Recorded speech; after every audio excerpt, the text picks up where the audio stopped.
Okay. अस्सलाम वालेकुम students. अब चैप्टर 5 रिप्रोडक्शन हमारा सेकंड लास्ट चैप्टर है। बाकी सारे चैप्टर हो चुके हैं।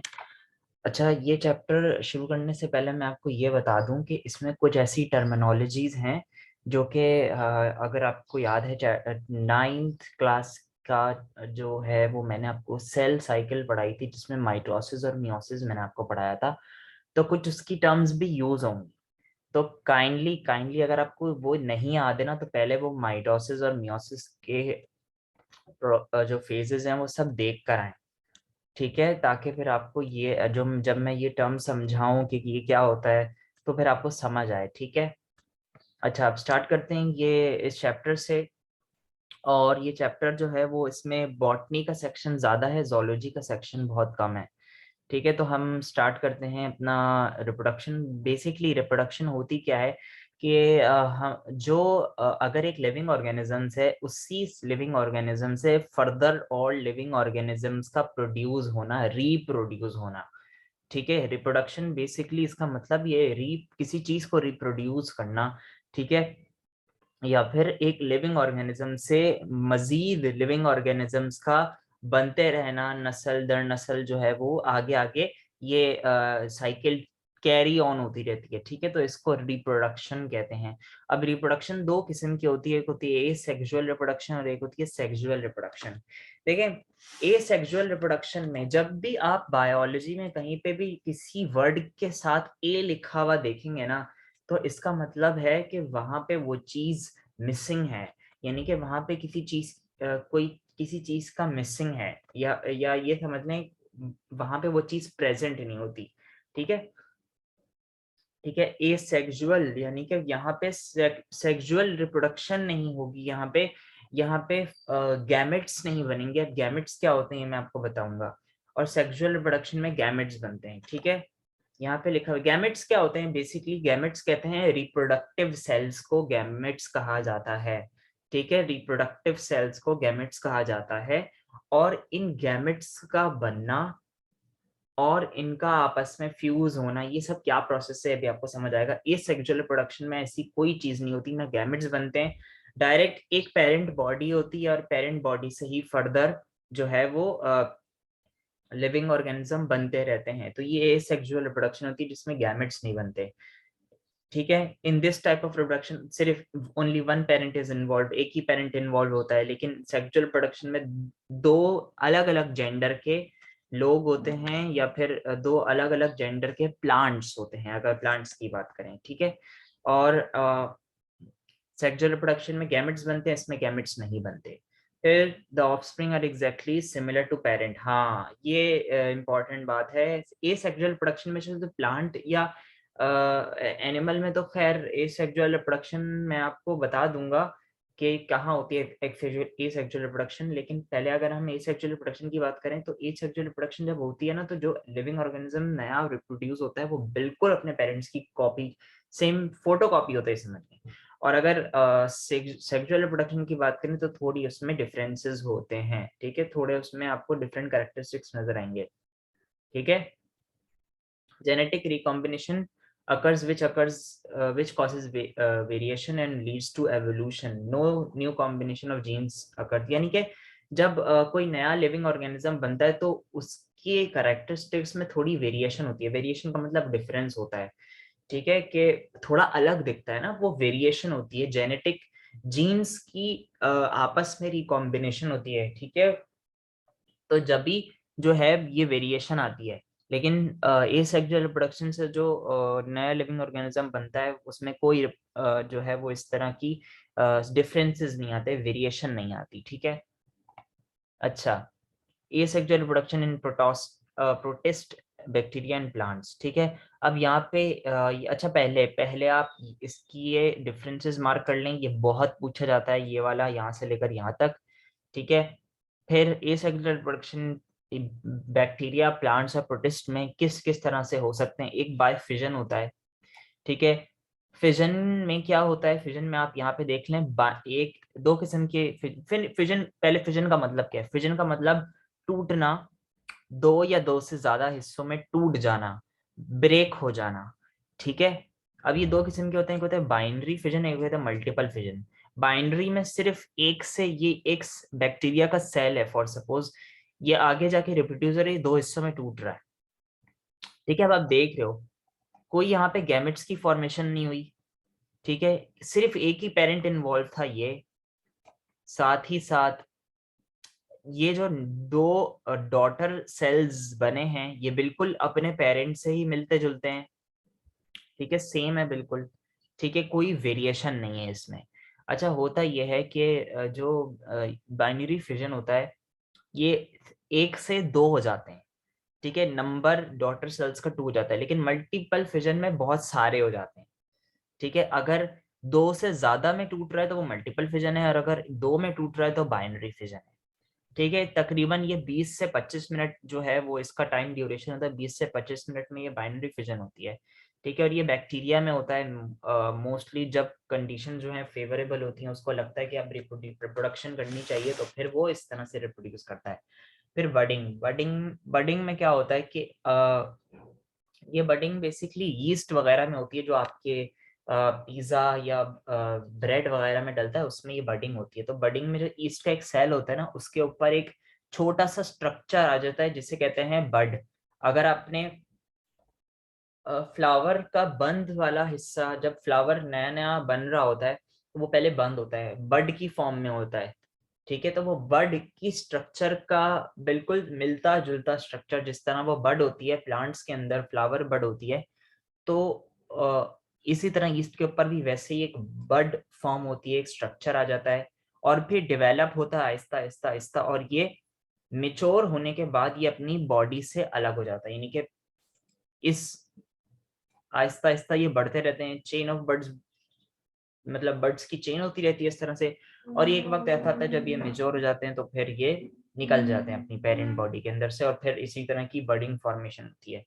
ठीक है, फिर स्पोर्स। अब ये स्पोर्स क्या है? स्पोर्स बेसिकली ऐसे स्ट्रक्चर्स होते हैं जो कि ये बेसिकली फंजाई के अंदर होता है। ये स्पोर्स से रिप्रोडक्शन तो होता ही है।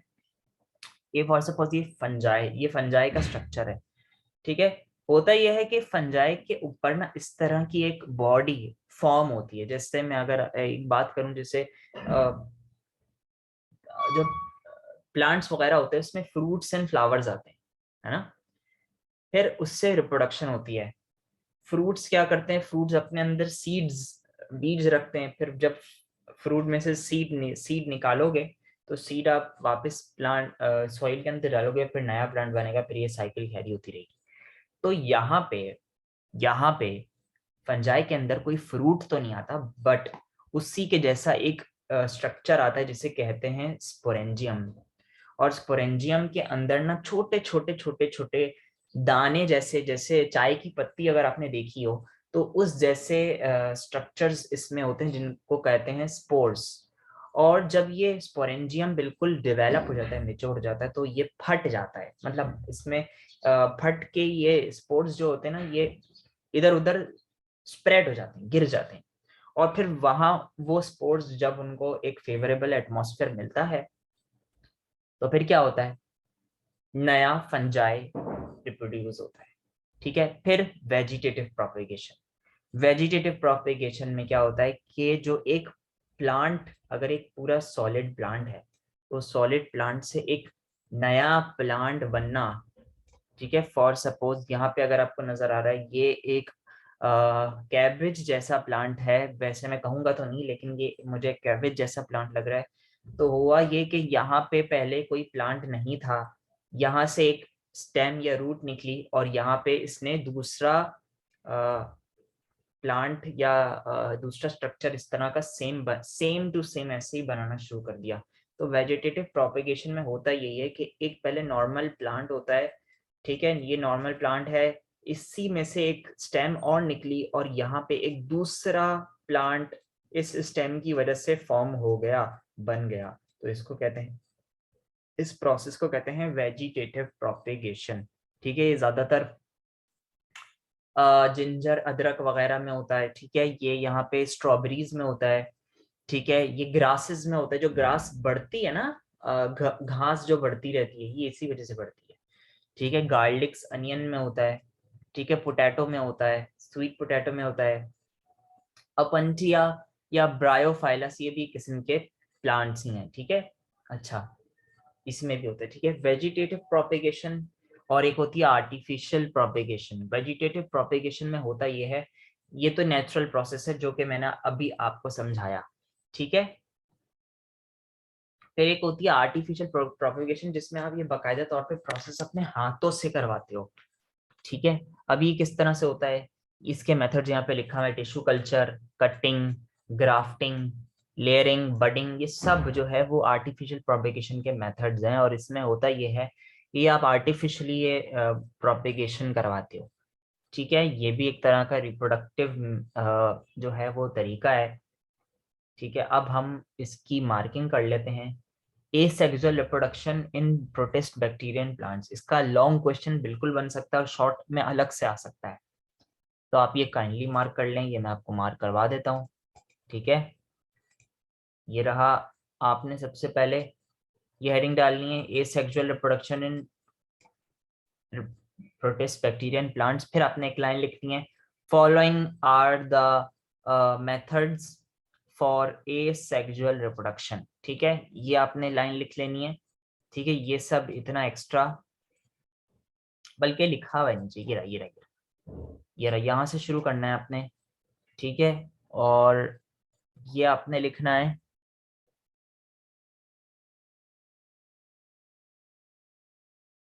यहाँ तक, सेल्स तक।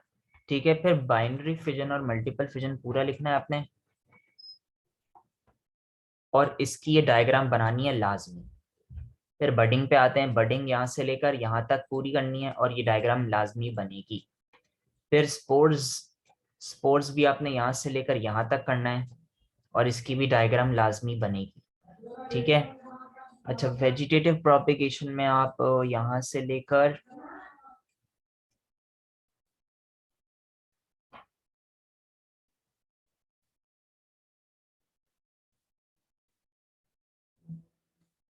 यहाँ तक, फिर ये एग्जाम्पल्स आपने लिख लेनी है। ठीक है, सही है। अच्छा, ये हो गया आपका लॉन्ग क्वेश्चन में ये आ सकता है। ठीक है, इसकी डायग्राम नहीं बनानी है आपने। ठीक है, वैसे इतनी मुश्किल है नहीं, लेकिन हो सकता है वो पूछ ले, तो आप इसमें से कोई भी एक बना लीजिएगा, या ये बना लीजिएगा, ये बना लीजिएगा, ये बना लीजिएगा, ये कोई भी जो आपको आसान लगे, कोई भी एक बना लीजिएगा। ठीक है, अच्छा अगर आपको लग रहा है आसान तो ठीक है बना लीजिएगा, वरना नहीं भी बनाएंगे तो कोई मसला नहीं है। लेकिन मेरे हिसाब से अगर वो डायग्राम विद डायग्राम पूछ ले तो आपको फिर बनानी पड़ेगी, तो आप कोई भी एक डायग्राम बना के शो कर दो, सारी बनाने की जरूरत नहीं है, चारों। ठीक है, फिर आते हैं वेजिटेटिव प्रोपिगेशन। वेजिटेटिव प्रोपिगेशन और सॉरी वेजिटेटिव प्रोपिगेशन और आर्टिफिशियल प्रोपिगेशन, मैंने अभी आपको थोड़ा बहुत डिफरेंस बताया और ये मैंने आपको पढ़ाया। ठीक है, यहाँ से लेकर आपने यहाँ तक इन दोनों में डिफरेंसेस याद करने। ठीक है, अब आ जाते हैं vegetative propagation in plants through stem, suckers and leaves. तो फिर हम यहाँ पे स्टेम्स, अब ये वेजिटेटिव प्रोपेगेशन स्टेम्स में किस तरह होती है, ये थ्रू स्टेम्स भी हो सकता है, ये सकर्स से भी हो सकता है और ये लीफ से भी हो सकता है। अब ये सकर्स वगैरह क्या होते हैं, लीव्स और स्टेम के बारे में आपको पता है। सकर के बारे में आपको बता देता हूँ, बस इसमें ये बात याद रखने वाली कि वेजिटेटिव प्रोपेगेशन स्टेम्स के जरिए भी हो सकती है, यानी कि क्या हुआ कि ये एक प्लांट की स्टेम है, यहां से कोई डिफरेंट स्ट्रक्चर निकला और वो एक अलग प्लांट में बन गया, तो ये वेजिटेटिव प्रोपेगेशन बाय स्टेम हो गई। ये यहाँ पे एग्जांपल लिखी हुई है, अनियंस के अंदर होता है, डैफोडिल्स के अंदर, डैफोडिल फ्लावर्स को कहते हैं, कुछ फ्लावर्स होते हैं उसके अंदर, स्ट्रॉबेरीज के अंदर हो सकता है। ठीक है, ये ठीक है। फिर लीव्स, लीव्स के अंदर भी कुछ ऐसे स्ट्रक्चर होते हैं, जैसे ये लीव यहाँ पे आपको नजर आ रहा है, यहाँ लीफ का जो मार्जिन होता है ना, लीफ की जो बाउंड्री होती है ये वाली, यहाँ से कुछ मजीद फर्दर लीव्स निकलते हैं और ये नए लिविंग ऑर्गेनिज्म में, नए प्लांट के अंदर जैसे जैसे बड़े होते हैं ये फिर नए प्लांट के अंदर जो है वो तब्दील हो जाते हैं। ठीक है, तो ये थ्रू लीव्स भी हो सकता है, और सकर्स जो है वो रूट्स के अंदर होते हैं, यानी कि जो जहां से स्टेम निकल रही होती है ना बिल्कुल सॉइल से ऊपर, थोड़ी सी ये सॉइल के नीचे, ये बेस ऑफ द स्टेम है और ये रूट से थोड़ा सा ही ऊपर है, तो यहाँ से एक स्ट्रक्चर इस तरह का यहाँ पे निकलता है और ये बड़ा होता जाता है और ये एक नए प्लांट की स्ट्रक्चर में फॉर्म हो जाता है।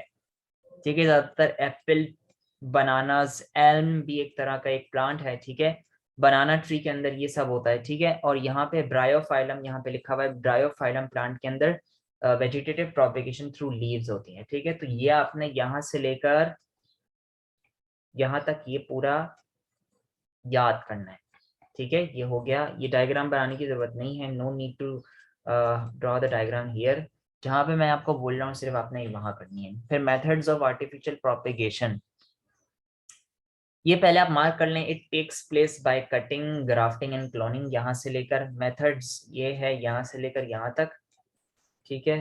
तो यहाँ से लेकर फिर आपने लिखना है, अच्छा ये इतना बड़ा नहीं है तो इसको काइंडली आप पूरा ही याद कर लीजिएगा। अब ये होता ये है, कटिंग के अंदर क्या करते हैं आप बेसिकली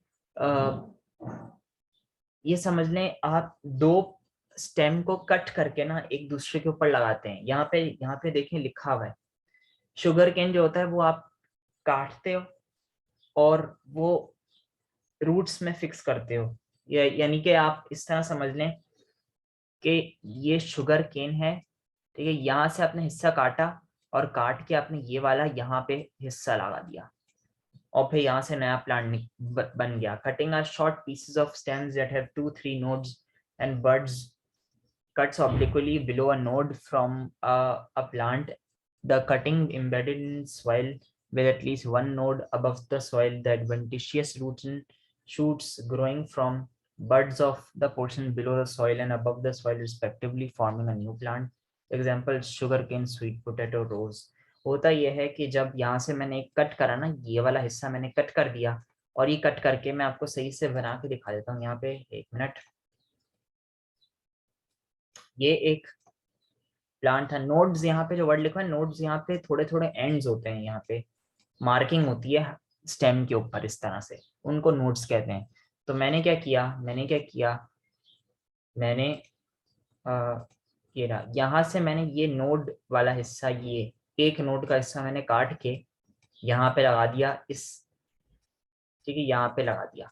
फिर होगा क्या, यहाँ पे हेयर लाइक स्ट्रक्चर सॉइल के अंदर बनना शुरू होंगे जिनको एडवेंटिशियस रूट्स कहा जाता है, और यही ग्रो होता जाएगा होता जाएगा होता जाएगा और ये नए प्लांट में बन जाएगा।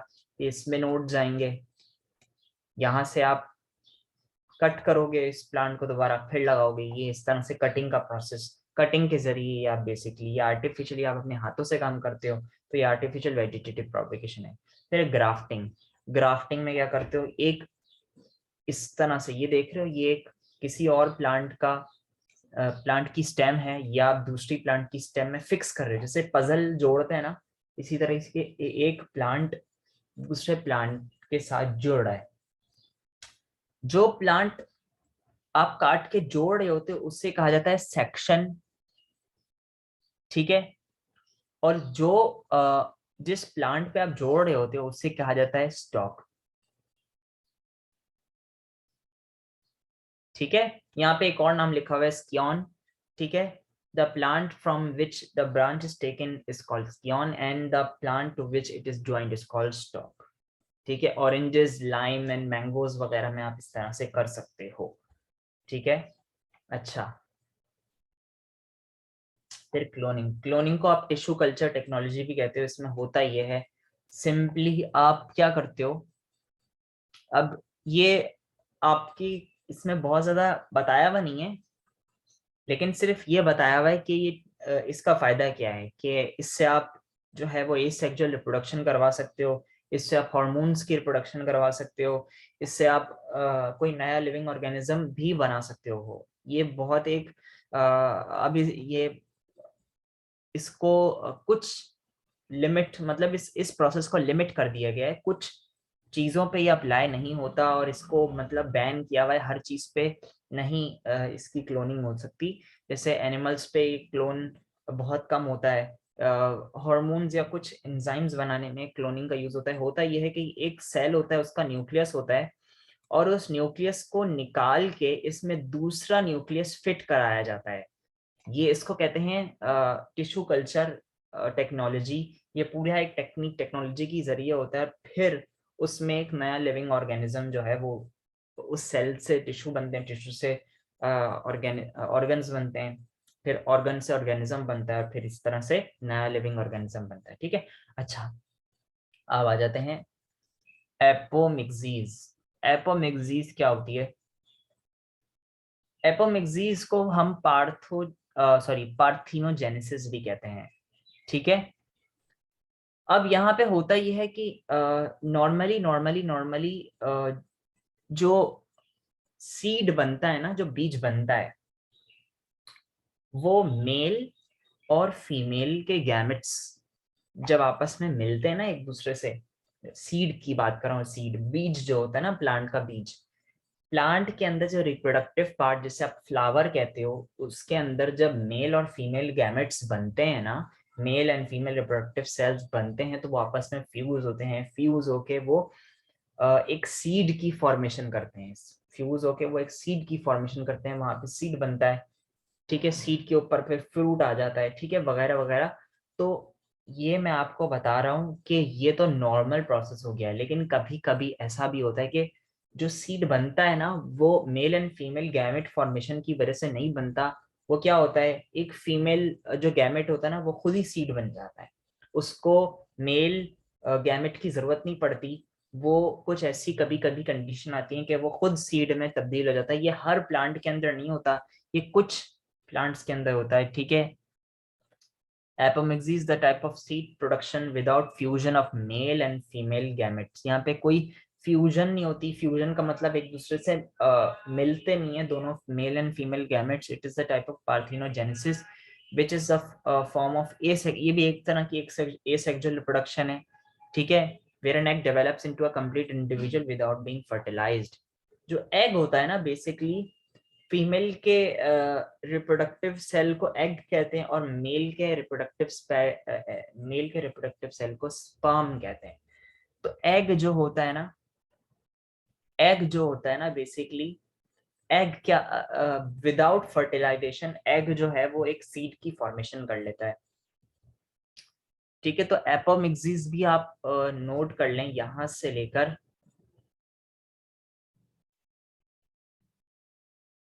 यहां तक।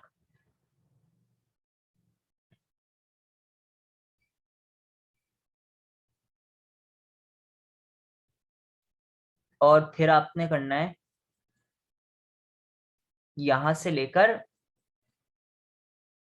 यहां तक। ये कुछ प्लांट्स और इन्वर्टिब्रेट्स में होता है बेसिकली। ठीक है। अच्छा, ये आपको नहीं जानना कि ये किस तरह से ये प्रोसेस होता है। बस जब कभी फेवरेबल कंडीशन मिलती है ना, जब मेल रिप्रोडक्शन जो है वो नहीं हो रही होती, तो कुछ प्लांट्स की एबिलिटी होती है कि वो एग सेल्स जो फीमेल रिप्रोडक्टिव सेल्स होते हैं, वो उनको खुद ही ट्रांसफॉर्म कर लेते हैं एक नया लिविंग ऑर्गेनिज्म से, एक के अंदर, without fusion of male and female gametes. अब आ जाते हैं sexual production in flowering plants. ये बहुत इंपॉर्टेंट डायग्राम है, इसको लाजमी आपने अपने रजिस्टर्स में नोट करनी है। ठीक है। ये लाजमी आपसे वो पूछता है। तो इसमें होता ये है कि एक फ्लावर है, फ्लावर के अंदर एक फीमेल रिप्रोडक्टिव पार्ट होता है जिसे कहा जाता है कार्पल। ठीक है, इसे कहा जाता है कार्पल। और ये जो येलो कलर के स्ट्रक्चर नजर आ रहे हैं, ये होते हैं मेल रिप्रोडक्टिव पार्ट, इन्हें कहते हैं स्टेमन। ये लिखा हुआ है। ठीक है। अच्छा, इनके एक और नाम है, यहाँ पे मैं बता रहा हूँ। देखो, angiospermic flower has two external. अब ये एंजियोस्पर्मिक फ्लावर क्या होता है? एंजियोस्पर्मिक फ्लावर जो नॉर्मल तरीके से जो मैंने आपको अभी रिप्रोडक्शन बताई ना, जिनमें इस तरह की रिप्रोडक्शन होती है, वो सारे एंजियोस्पर्मिक फ्लावर होते हैं। एक जेमनोस्पर्मिक फ्लावर भी होते हैं। ठीक है। आपको इसकी टर्मिनोलॉजी में नहीं जाना कि एंजियोस्पर्म क्या होते हैं, जिम्नोस्पर्म्स क्या होते हैं, ये आपकी पुरानी बुक में हुआ करता था, मेरे ख्याल में यहाँ से एक्सक्लूड कर दिया, तो मैं आपको ये इस पे वो बता के आपका टाइम वेस्ट नहीं करूंगा। लेकिन जितना आपको बस एंजियोस्पर्मिक फ्लावर आपने याद रखना है कि इसमें ये जो मैंने आपको नॉर्मल सेक्सुअल रिप्रोडक्शन बताई है, मेल एंड फीमेल गैमेट्स की फ्यूजन होती है, मतलब वो फ्लावर जिसमें इस तरह की मेल एंड फीमेल गैमेट्स बनते हैं, फ्यूज होते हैं, फिर रिप्रोडक्शन होती है, तो इस तरह के फ्लावर्स को एंजियोस्पर्मिक फ्लावर्स कहते हैं। ठीक है, बेसिकली एंजियोस्पर्मिक फ्लावर्स में तकरीबन 4 पार्ट्स होते हैं जिनको कहते हैं कैलिक्स। कैलिक्स ये नीचे वाला जो हिस्सा है ना, ये वाला, ठीक है, ये कैलिक्स होता है, ये फ्लावर का ये वाला हिस्सा कैलिक्स कहलाता है। फिर कोरोला, कोरोला पेटल्स को कहते हैं, पेटल्स जो होते हैं ना फ्लावर के, जो पेटल्स कलरफुल होते हैं, कोरोला। फिर सेपल्स आते हैं, ठीक है, और फिर पेटल्स आते हैं। ओ सॉरी, कोरोला के अंदर ही सेपल्स एंड पेटल्स होते हैं। सेपल्स छोटी छोटी पत्तियां होती हैं, और पेटल्स जो होते हैं वो बड़े बड़े जो फ्लावर के अंदर जो पत्ते होते हैं ना, बड़े बड़े, ठीक है, एक छोटी छोटी सी पत्तियां होती हैं और एक बड़े बड़े से होते हैं, ठीक है। तो जो बड़े होते हैं उनको पेटल्स कहते हैं, और सेपल्स, ठीक है, सेपल्स यहाँ नीचे होती हैं, ठीक है, ये सेपल्स कहलाती हैं बेसिकली। छोटी छोटी पत्तियां होती हैं नीचे, और इसके ऊपर ये बड़े बड़े जो होते हैं ये पेटल्स, यानी कि जो बड़ी बड़ी फ्लावर की पत्तियां होती हैं इनको पेटल्स कहते हैं, और नीचे उसके सेपल्स होते हैं। कैलिक्स को सेपल्स भी कहते हैं और कोरोला को पेटल्स भी कहते हैं। फिर एंड्रोशियम एंड गाइनोशियम, 4 पार्ट्स हो गए हैं, calyx, Corolla, androecium, gynoecium. Androecium gynoecium का दूसरा नाम है स्टेमन और कार्पल। स्टेमन और कार्पल जो हैं वो मेल रिप्रोडक्टिव पार्ट होता है। मैं यहाँ पे आपको यहाँ पे बहुत मिक्सअप करके बताया हुआ, मैं आपको फिर एक बार बता देता हूँ।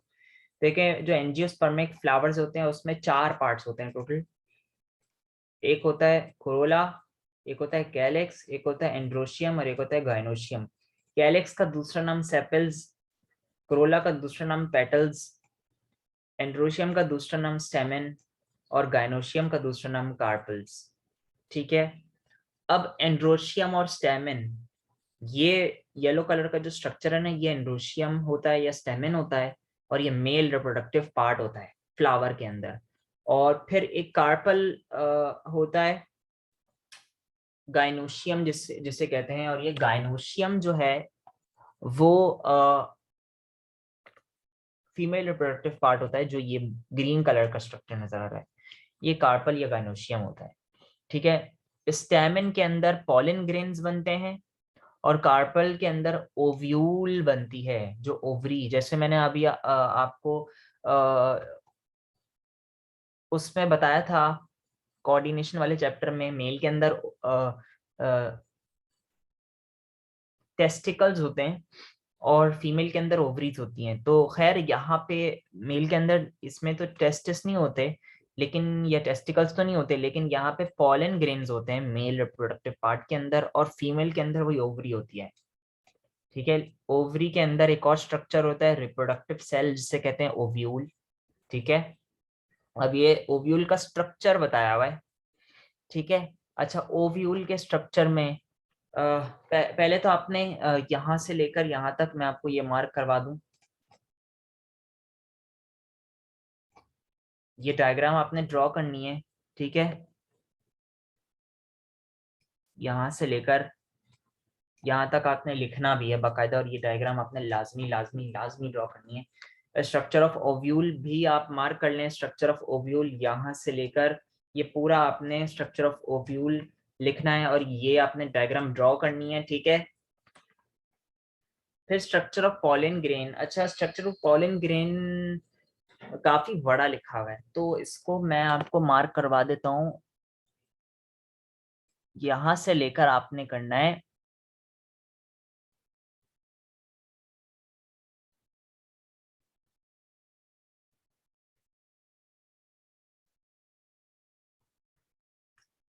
बस मुझे सिर्फ 2 मिनट दें ताकि मैं इसको शॉर्ट करवा दूं आपके लिए, काफी बड़ा लिखा हुआ है।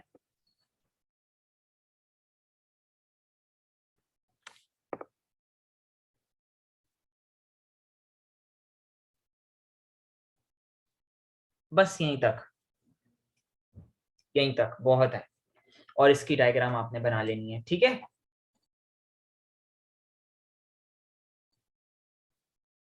सही है। और ये डायग्राम आपने बना लेनी है।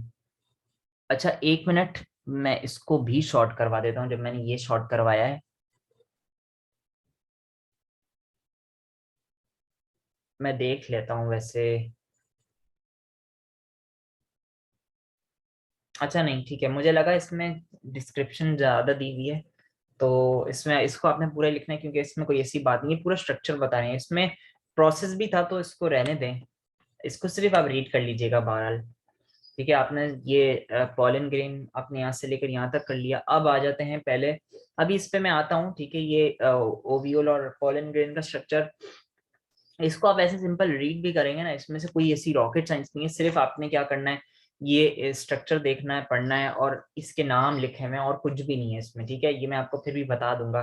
पहले मैं जो बहुत इंपॉर्टेंट टॉपिक हैं जो अक्सर टेस्ट होते हैं, वो मैं आपको बता देता हूँ।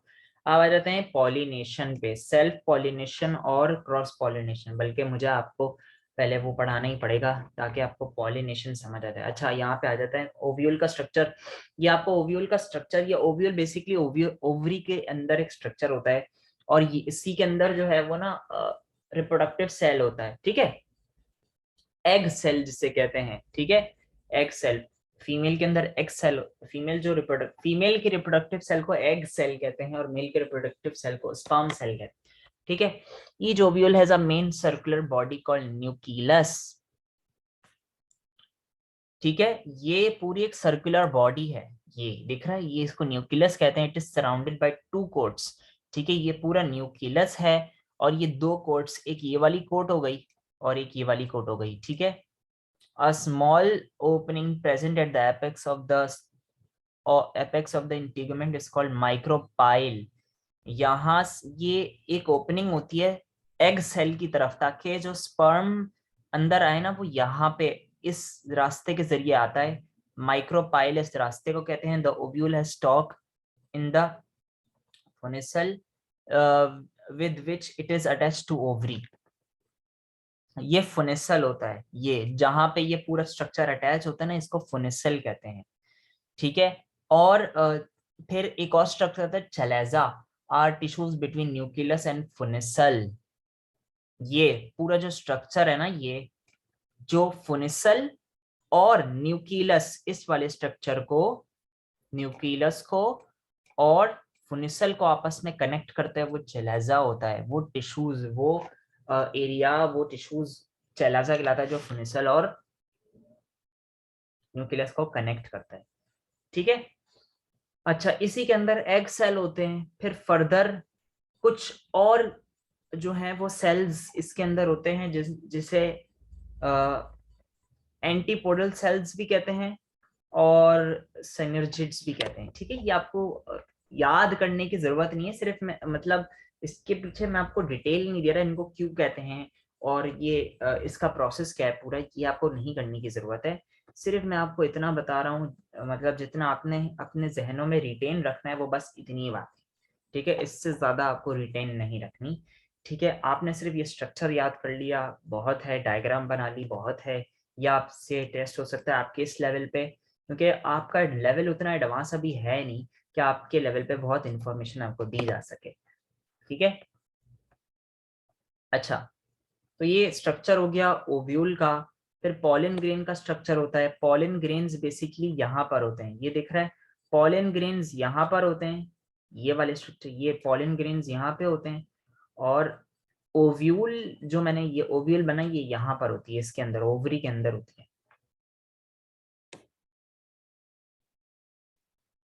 ठीक है।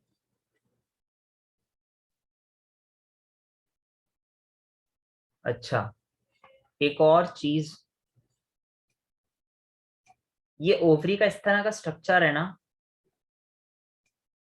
तो यहाँ पे ना इस तरह से ये स्ट्रक्चर मैंने ओवरी का बनाया है, ठीक है। ये जो ऊपर वाला हिस्सा होता है ना, इसको कहते हैं स्टिग्मा। ये बीच वाला रॉड लाइक स्ट्रक्चर, इसको कहते हैं स्टाइल। और ये जो सॉल्वेंट, जो थोड़ा सा मोटा सा एरिया है, इसको कहते हैं ओवरी। और ओवरी के अंदर क्या होती है, ओव्यूल, और ओव्यूल के अंदर एग सेल होते हैं, ठीक है, एग सेल, फिर और ये हो गया पॉलन ग्रेन। तो यहाँ पे होता ये है कि ये वाला यहाँ से स्टेमन, यहाँ पे स्टेमन लगा हुआ होता है, यहाँ पे भी स्टेमन लगा हुआ होता है। ठीक है, इस वाले स्ट्रक्चर को स्टॉक कहते हैं और इस वाले स्ट्रक्चर को एंथर कहते हैं। ठीक है,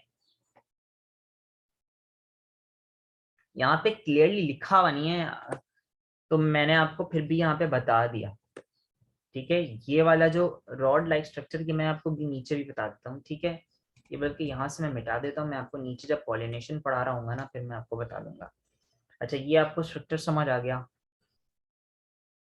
अब आ जाते हैं पॉलिनेशन पे। और सॉरी, पॉलिन ग्रेन तो मैंने आपको पढ़ाया नहीं। पॉलिन ग्रेन भी इसी तरह का मेल रिप्रोडक्टिव सेल होता है बेसिकली, और इसके अंदर स्पर्म सेल्स होते हैं। ठीक है,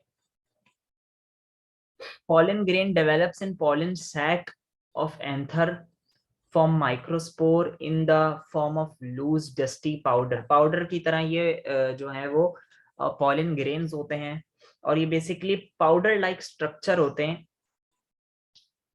और इस pollen grain के अंदर 4 सेल होते हैं। कितने होते हैं? 4 सेल। और हर सेल जो है वो 2 लेयर के अंदर बाउंडेड होता है। आउटर लेयर एक्साइन कहलाती है और इनर लेयर इंटाइन कहलाती है।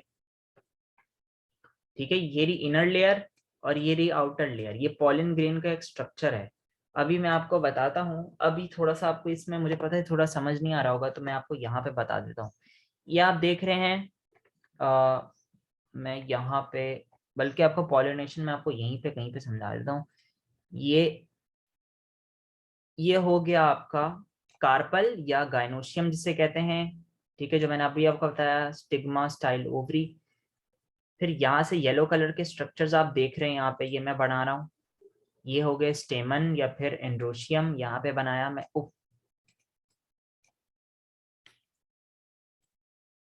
ये रहा। ठीक है, ये हो गया स्टेमन। तो बेसिकली ये वाला जो हिस्सा होता है इससे कहा जाता है, यहाँ पे लिखा हुआ है, कहाँ गया, मैं असल में लिखना नहीं चाह रहा क्योंकि मेरा ना, मैं माउस से कर रहा हूँ तो मुझे थोड़ी सी लिखने में प्रॉब्लम हो रही है। ठीक है, तो यहाँ पे आपने कहाँ गया, अच्छा नहीं लिखा हुआ, कोई मसले की बात नहीं है, मैं आपको फिर भी बता देता हूँ।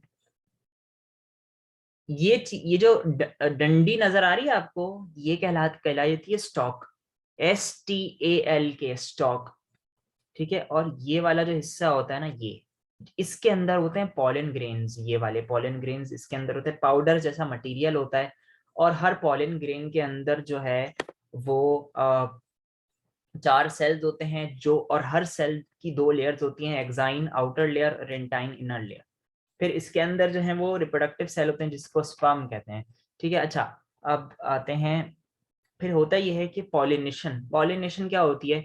यहाँ से पॉलिन ग्रेन्स इस स्टिग्मा पे आके गिरते हैं, और स्पर्म सेल यहाँ से होता होता ओव्यूल के अंदर जाता है। और ओव्यूल के अंदर जो एग सेल होता है ना, एग सेल के अंदर जाके मिल जाता है, फ्यूज हो जाता है। फ्यूजन का मतलब होता है फ्यूज हो जाना, मिल जाना, मिक्स हो जाना। और मिक्स होने के बाद ये, इस प्रोसेस को कहा जाता है फर्टिलाइजेशन। क्या कहते हैं? फर्टिलाइजेशन। जब 2 गैमेट्स आपस में मिलते हैं ना एक दूसरे से, तो उस प्रोसेस को फर्टिलाइजेशन कहते हैं। एग सेल और स्पर्म सेल या मेल एंड फीमेल गैमेट का एक दूसरे से मिल जाना, उसको कहा जाता है प्रोसेस ऑफ फर्टिलाइजेशन। ठीक है, तो आई होप ये आपको समझ आया। ये पॉलिनेशन का, ये होता है पॉलिनेशन। ठीक है, ड्यू टू पॉलिनेशन की वजह से होता है। पॉलिनेशन का मतलब ही होता है कि पॉलिन ग्रेन का एक जगह से दूसरी जगह पे ट्रांसफर होना, यानी कि पॉलिन ग्रेन का मेल रिप्रोडक्टिव पार्ट से निकल के फीमेल रिप्रोडक्टिव पार्ट तक जाना, इसको कहा जाता है पॉलिनेशन। और ये जब पॉलिन ग्रेन के अंदर होते हैं रिप्रोडक्टिव सेल्स, और जब रिप्रोडक्टिव सेल्स एक दूसरे के साथ ओवरी के अंदर जब मिलते हैं तो उस प्रोसेस को पॉलिनेशन नहीं कहते, उस प्रोसेस को फर्टिलाइजेशन कहते हैं। ठीक है, अब आ जाते हैं टाइप्स ऑफ पॉलिनेशन पे। एक होती है सेल्फ पॉलिनेशन, एक होती है क्रॉस पॉलिनेशन। सेल्फ पॉलिनेशन, एक ही फ्लावर का स्टेमन होगा और एक ही फ्लावर का कार्पल होगा, एक ही फ्लावर के अंदर जो है वो पॉलिनेशन हो रही है। लेकिन क्रॉस पॉलिनेशन में एक फ्लावर का जो है वो एंड्रोशियम होगा तो दूसरे फ्लावर का गाइनोशियम होगा। ठीक है, यानी कि पॉलिन ग्रेन एक फ्लावर से उड़ के यहाँ पर आ गए दूसरे फ्लावर के कार्पल में। ठीक है, ऐसा कब कब हो सकता है? बाय विंड हो सकता है, हवा की वजह से ऐसा हो सकता है। वाटर, बारिशें होती हैं तब हो सकता है। इंसेक्ट्स की वजह से हो सकता है, इंसेक्ट्स आके फ्लावर के ऊपर बैठते हैं, वो अपने बॉडी के ऊपर पॉलिन ग्रेन्स को चिपका लेते हैं, चिपक जाते हैं पॉलिन ग्रेन्स इंसेक्ट्स की बॉडी पे, और फिर वो दूसरे फ्लावर में जाते हैं और दूसरे फ्लावर में जाके वहां पे मतलब अपनी बॉडी को हिलाते हैं, शेक करते हैं, तो पॉलिन ग्रेन्स गिर जाते हैं। ठीक है, एनिमल्स के जरिए भी हो सकता है, लेकिन सबसे ज्यादा पाया जाने वाला cross pollination due to insects है। उसके बाद फिर विंड है, फिर वाटर है और फिर एनिमल है। ठीक है, ये क्रॉस पॉलिनेशन हो गई। ठीक है, ये आपने यहां से लेकर यहां तक कर लेनी है क्रॉस पॉलिनेशन। ठीक है, अब आ जाते हैं हम। अच्छा, आप ना इसकी खाली रीडिंग कर लीजिएगा। मुझे ये बहुत, उसने एडवांस लेवल की बातें बताई हैं, इसको मैं बहुत ज़्यादा आपको जैसे ये, क्योंकि आप डिटेल ना, आप बेसिकली है ही हो, है ये कि पहले आपकी बुक में ना ये सब नहीं था कुछ भी। तो आप 9th क्लास के बच्चों को या 10th क्लास के बच्चों को कॉन्सेप्ट देना बहुत आसान होता था। अब उनका माइंड जो है वो 8th क्लास से वो 9th क्लास में फौरन आते हैं, उनका माइंड उतना वैसा डेवलप जैसे एक फर्स्ट ईयर सेकेंड ईयर के बच्चे होते हैं, उनको डिटेल भी देनी चाहिए। लेकिन यहाँ पे बहुत एक्स्ट्रा ऑर्डिनरी डिटेल दी हुई है, जो कि मेरे हिसाब से एक 9th क्लास के बच्चों के लिए बहुत ज़्यादा मैं ये समझूंगा कि काफ़ी उन पे बर्डन बर्डन हो रहा है। ठीक है, क्योंकि वैसे ही ये चैप्टर ऑलरेडी इतना सब कुछ कवर हो चुका है, तो मेरा नहीं ख्याल कि इसको जो है वो देना चाहिए। लेकिन फिर भी क्योंकि अब ये दे चुके हैं आपकी बुक में, तो हो सकता है वो टेस्ट कर ले। लेकिन मुझे ऐसा फील नहीं होता कि वो आपसे डायग्राम ही इतनी मुश्किल पूछेगा या वो आपसे इस पे कोई नोट पूछेगा। सिर्फ मैं आपको ये समझा दूंगा थोड़ा बहुत, तो आप सिर्फ इसमें से इसको रीडिंग कर लीजिएगा बस, और इसमें से एमसीक्यूज की तैयारी कर लीजिएगा। ठीक है, फिलहाल हम पहले आ जाते हैं जर्मिनेशन पे। What is germination? Germination basically अगर मैं कहूंगा, एक सीड होता है, सीड को आप खाली छोड़ दो जमीन पे, या आपने एक सीड निकाला एक फ्रूट में से, और सीड को धो के आपने टेबल पे रख दिया या प्लेट के अंदर रख दिया, आपकी प्लेट के ऊपर रखा हुआ है, क्या वो सीड ग्रो करना शुरू होगा? नहीं होगा। ये कि सीड अभी अपनी डोरमेंट स्टेज में है। डोरमेंट कहते हैं कि इनएक्टिव है, सीड अभी एक्टिव नहीं है। सीड एक्टिव नहीं है, सीड के अंदर कोई एक्टिविटी परफॉर्म नहीं हो रही, तो उसको एक्टिव करने के लिए आप उसको सॉइल के अंदर डालते हो, उसको पानी देते हो, उसको सनलाइट प्रोवाइड करते हो, सनलाइट में रखते हो, फिर उसकी इनएक्टिव फॉर्म टूट जाती है और उसमें से नया प्लांट ग्रो करना शुरू हो जाता है। इस प्रोसेस को कहते हैं ब्रेकिंग ऑफ डोरमेंसी। सीड की डोरमेंट स्टेज को, सीड का इनएक्टिव फॉर्म को आप तोड़ देते हो।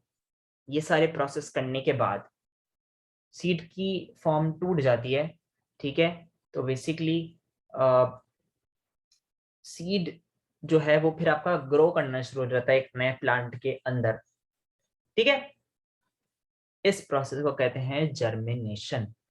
क्या कहते हैं इस प्रोसेस को? जर्मिनेशन। अब ये कुछ कंडीशंस हैं, जैसे वाटर का होना, ऑक्सीजन का होना, टेम्परेचर का होना।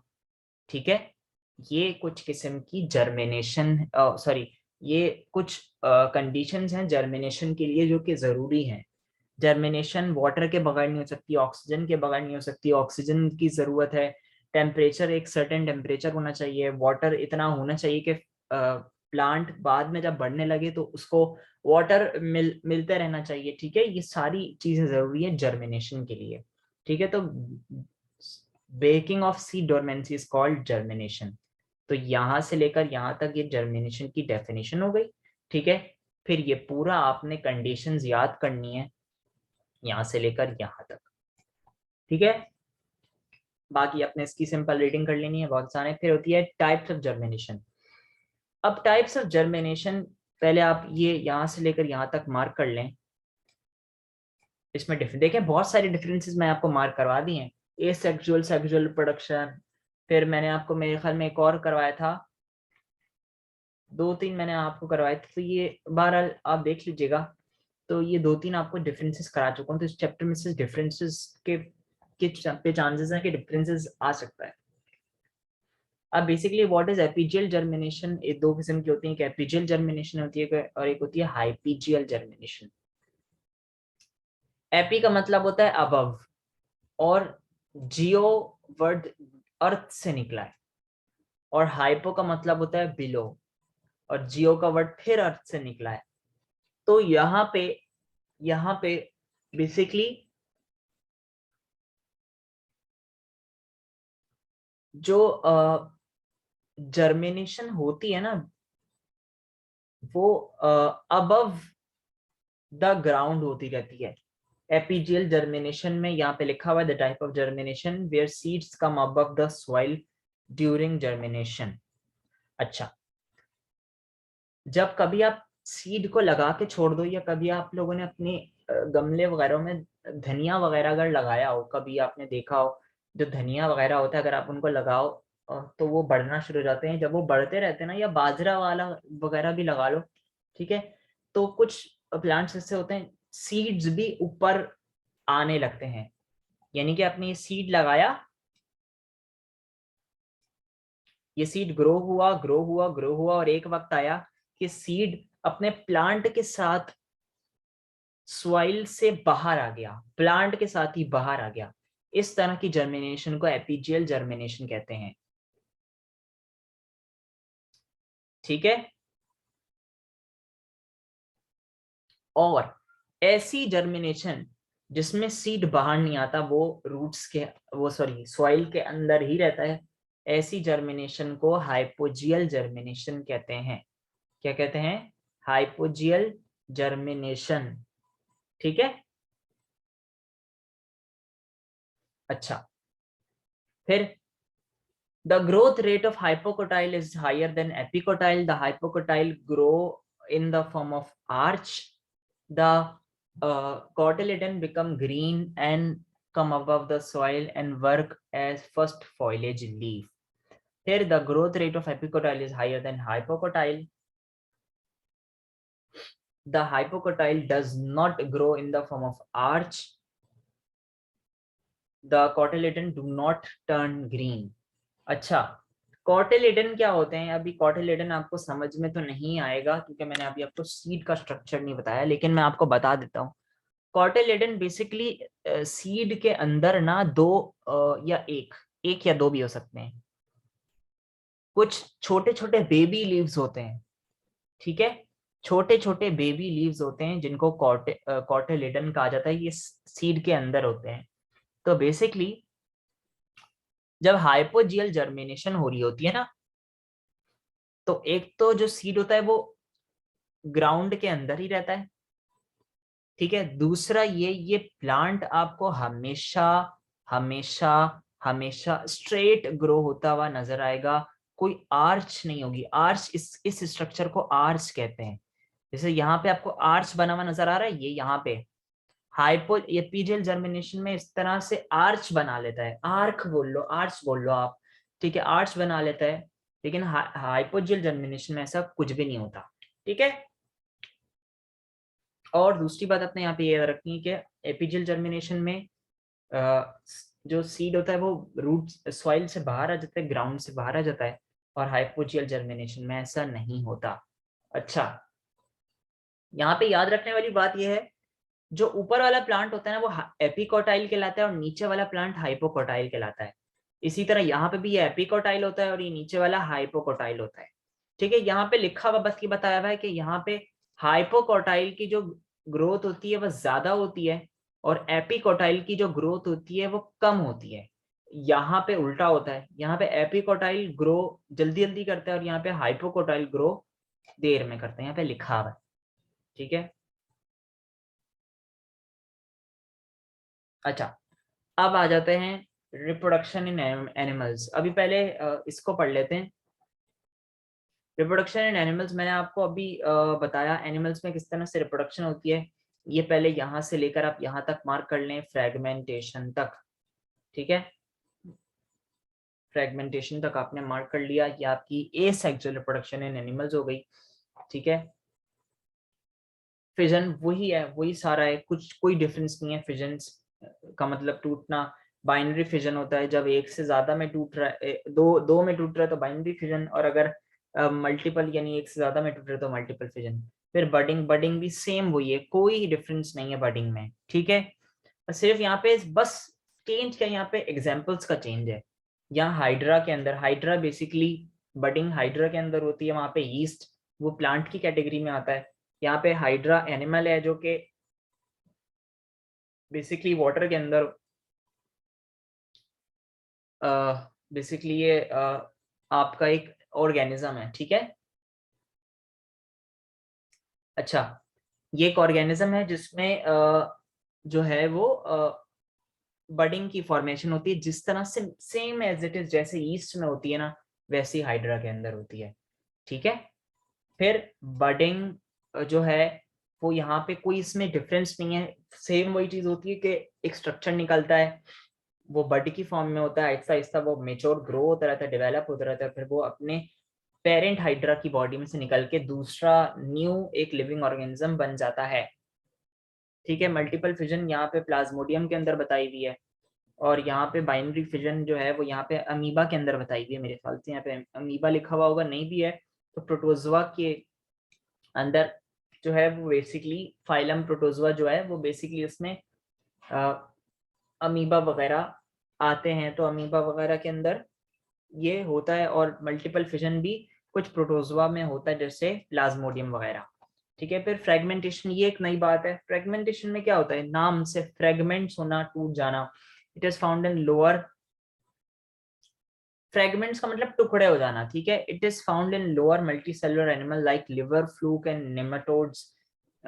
When a living organism divides into fragment, each fragment recovers its lost part by regeneration and develops into a new living organism। होता यह है कि लिवर, फ्लूक और नेमाटोड्स, नेमाटोड्स वर्म्स वगैरह होते हैं जो अर्थ वर्म वगैरह जैसी चीजें होती है ना, जिसमें लीचेस वगैरह आ जाते हैं। ठीक है, ये सब वर्म्स की टाइप्स हैं।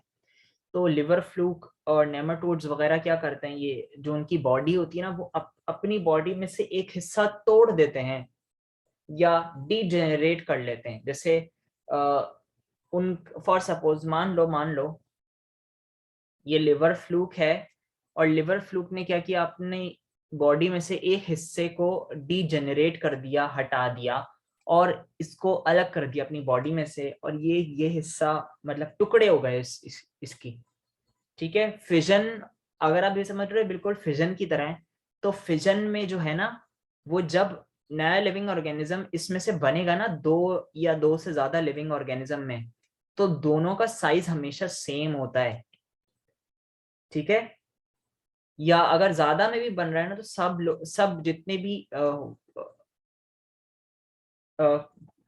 डॉटर सेल्स फिजन के जरिए बन रहे हैं ना, उन सब का साइज सेम होता है। लेकिन फ्रेगमेंटेशन में सिर्फ एक बॉडी का छोटा सा हिस्सा निकल रहा है, और फिर वो टुकड़े, वो जो टुकड़ा होता है बॉडी का हिस्सा, फ्रेगमेंट जिसे कहते हैं, वो फिर नए लिविंग ऑर्गेनिज्म में ग्रो करता है और फिर इस तरह नए लिविंग ऑर्गेनिज्म डेवलप हो जाता है, बन जाता है। ठीक है, ये हो गई फ्रेगमेंटेशन। ये लिवर, फ्लूक्स और नेमेटोड्स में होता है। फिर है सेक्सुअल रिप्रोडक्शन इन एनिमल्स। अच्छा, सेक्सुअल रिप्रोडक्शन इन एनिमल्स, यहाँ पे पहले मैं आपको कुछ चीजें दिखा दूं बल्कि।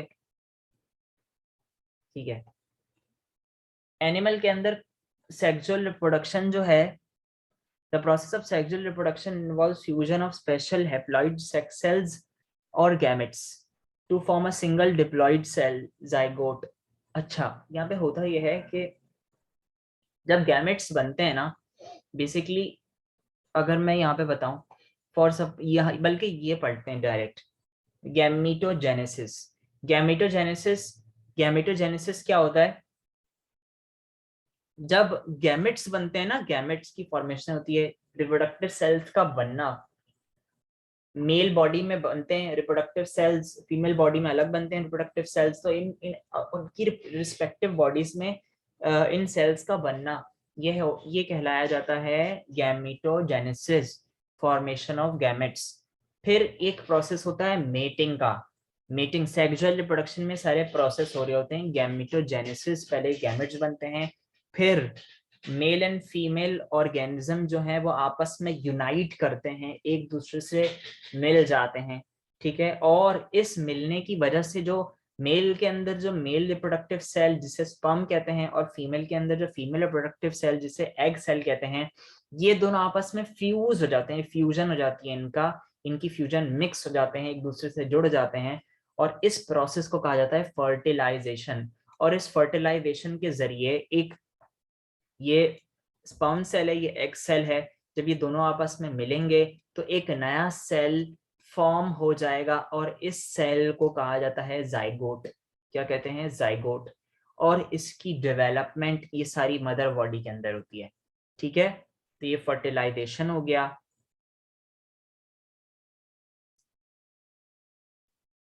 तो सेक्सुअल रिप्रोडक्शन की अपने डेफिनेशन यहाँ से लेकर यहाँ तक मार्क कर लेनी है, ठीक है। ये हो गई पूरी डेफिनेशन सेक्सुअल रिप्रोडक्शन की, ठीक है। अब आ जाएंगे गैमेटोजेनेसिस। रैबिट में बताया भाई, ये रैबिट के अंदर, ठीक है, गैमेटोजेनेसिस के अंदर बेसिकली ये गैमेट्स जो फॉर्म होते हैं ना, गैमेट्स फॉर ये देख रहे हैं आप, ये मेल रिप्रोडक्ट, ये मतलब ह्यूमंस में भी इसी तरह की फॉर्मेशन होती है। यहाँ पे रैबिट्स की एग्जांपल दी हुई है, लेकिन ह्यूमंस के अंदर भी फॉर्मेशन रिप्रोडक्टिव सेल की इसी तरीके से होती है। एक इमेच्योर सेल होता है रिप्रोडक्टिव सेल, वो फिर मियोसिस के जरिए जो है वो डिवाइड होता है, और डिवाइड होते होते ये स्पर्म सेल्स के अंदर कन्वर्ट हो जाता है। Formation of sperm in male gonads, ये टेस्टिकल्स के अंदर होता है। टेस्टिकल्स क्या होते हैं ये मैंने आपको कोऑर्डिनेशन में बताया हुआ है, ठीक है। तो कोऑर्डिनेशन वाला अच्छे से वो जो है वो सुनिएगा, ताकि आपको समझ आए टेस्टिकल्स क्या होते हैं। तो ये स्पर्म सेल्स टेस्टिकल्स के अंदर बनते हैं, टेस्टिस के अंदर बनते हैं, जिन्हें मेल गोनेड्स कहते हैं, ठीक है। ये स्पर्म सेल्स बनते हैं, और ओवम या एग सेल्स जो हैं वो ओवरीज के अंदर होता है ये, ठीक है। ओवरीज के अंदर बनते हैं, और ये भी मियोसिस के जरिए बनते हैं, ठीक है। ये मियोसिस के जरिए बनते हैं ये सेल्स, रिप्रोडक्टिव सेल्स। डिवाइड जो होते हैं वो मियोसिस के जरिए होते हैं, और फिर मेच्योर रिप्रोडक्टिव सेल्स बनते हैं।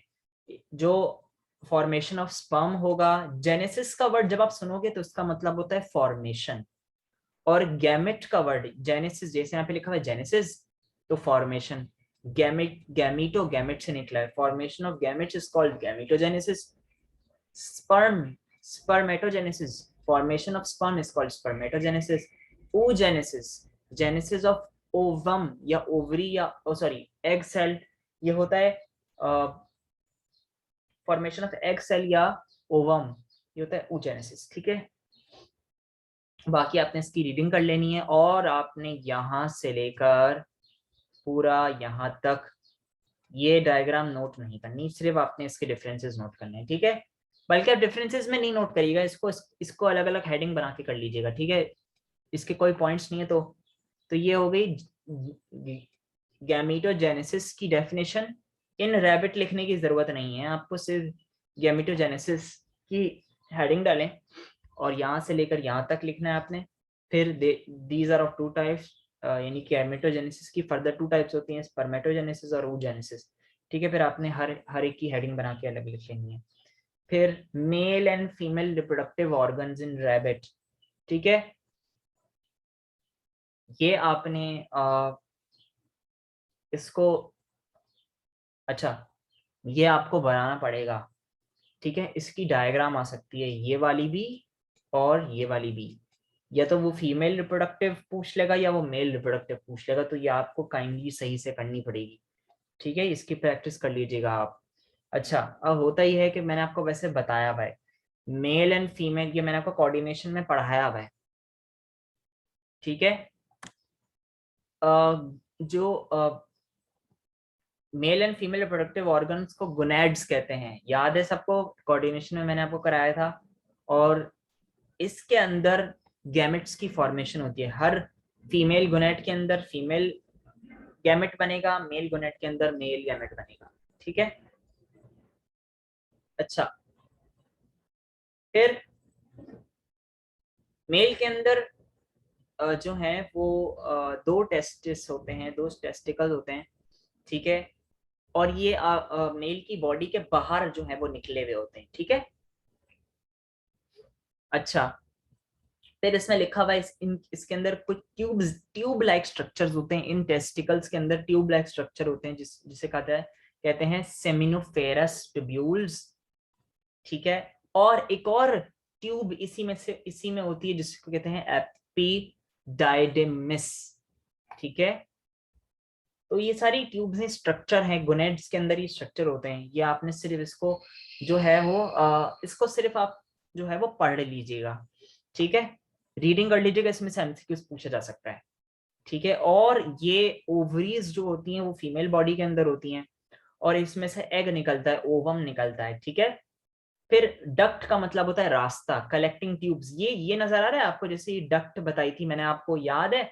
मैंने आपको उसमें बताई थी, किडनीज के अंदर बताई थी, याद है? ये किडनीज है। ठीक है, तो यहां से वो एक रास्ता निकलता है। ठीक है, सबको याद होगा। अब मैं वो किडनी पे वापस तो नहीं जा रहा, लेकिन मैं आपको बता रहा हूँ, ये बेसिकली ट्यूब्स हैं। ठीक है, तो ये एक आने जा ये मतलब फ्लूइड को ट्रांसफर करने के लिए बेसिकली एक रास्ता होता है। ठीक है, तो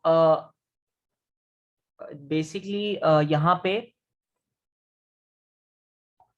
जो यहाँ पे ट्यूब्यूल्स का वर्ड सुनोगे ना आप, ट्यूब एक बड़ी टर्मिनोलॉजी है, लेकिन ट्यूब्यूल्स का मतलब छोटी छोटी पाइपलाइंस होती हैं। पाइप समझ लो, पाइप में से पानी गुजरता है ना, इसी तरीके जैसे ब्लड वेसल में से ब्लड गुजरता है, तो इसी तरह से यहाँ पे भी सेमिनिफेरस ट्यूब्यूल्स, एपिडाइडिमिस, ये सब इसमें से स्पर्म होता हुआ गुजरता है मेल की बॉडी के अंदर।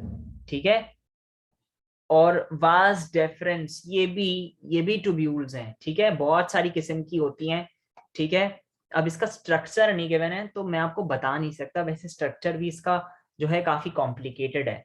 ठीक है, अच्छा, फिर यहाँ पे फीमेल बॉडी के अंदर ओवरीज से निकलती हैं ओवीडक्ट, जहां से ओवम निकल के जो है वो बेसिकली आपका जो ओवम निकलता है ना, वो आपका यहां से ओविडक्ट के थ्रू, या इसको फेलोपियन ट्यूब भी कहते हैं, वो कहाँ चला जाता है? वो जो उनका जहाँ पे बेसिकली जो बेबीज वगैरह होते हैं, बनते हैं, जहाँ पे वो ग्रो करते हैं, वहां पे वो जाके रुक जाता है, ये समझ लें। ठीक है, अच्छा, ये तो डिटेल नहीं गिवन है, लेकिन मैं आपको बस थोड़ा बहुत बता रहा हूँ। ठीक है, लेकिन आपको जो मेन बात याद रखनी है वो ये है कि मेल के अंदर गोनेड्स का नाम टेस्टिस होता है, और फीमेल के अंदर ओवरीज होती हैं। टेस्टिस जो है वो स्पर्म रिलीज करते हैं, और ओवरीज जो है वो ओवम रिलीज करती हैं। फिर फीमेल जब ओवम निकलता है तो वो किस रास्ते से होता है? वो गुजरता है ओविडक्ट या फिलोपियन ट्यूब से, और मेल का जो स्पर्म होता है वो वास डेफरेंस से होता हुआ निकलता है।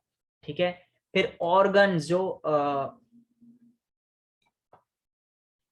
जिनको जेनिटल्स कहते हैं, जहां पे ये जहां जहां से सेक्सुअल इंटरकोर्स होता है।